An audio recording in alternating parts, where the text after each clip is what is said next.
Whoopi, you have been in so many movies over your career. What's the last one of yours that you just sat back one night and watched? Oh, do you watch you? I don't normally watch me, but the last thing that I watched that I was in was Lion King. Because my great-granddaughter, who is now 5, wanted to see it. I said, well, I don't know. She said, come on, Whoopi, I want to see. So then we watched, and she did what her mother did to me. So when her mother was little, I brought her to the premiere, and we're sitting next to James Earl Jones.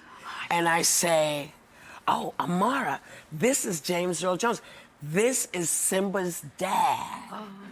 And he says, hello, Amarah, with that James Earl Jones voice. And she goes like this. I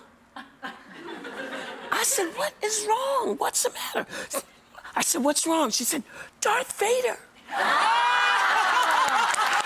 She knew the voice.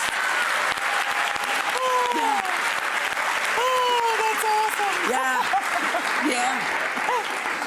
You know, we didn't even talk about the book. Give us the setup for the book, because you're going to decorate tables from the book for us, aren't you? I think. Yes. Sure. Well, we've got 2 of them backstage, so okay. I'm hoping. Oh, fantastic. What's the setup for the book? Why did you write The Unqualified Hostess? Because people would come to my house and say, I couldn't do this. And I thought to myself, if I can do this, you can do this. That's the premise of my entire career, by the way. If I can cook dinner, anybody can. Well, that's the whole premise of the book is, you know, there are things that I think are important that people should try to do, and that is, you know, everybody has pictures on their phones. So, but you don't look at your phone every day to look at your pictures. So download some of these and put them in frames. And then for Thanksgiving, put their pictures on the table.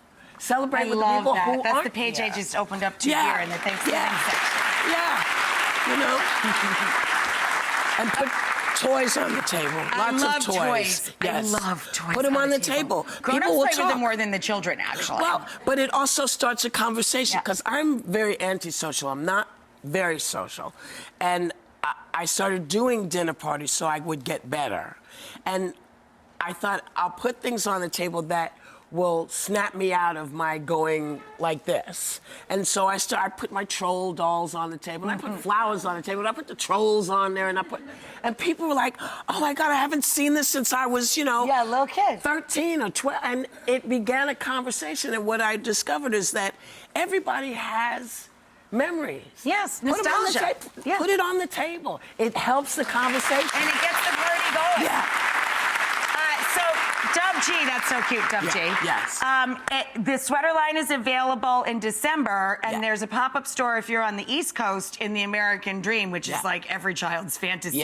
Like that. It's where like you do want to go there. Yeah, it's a big deal.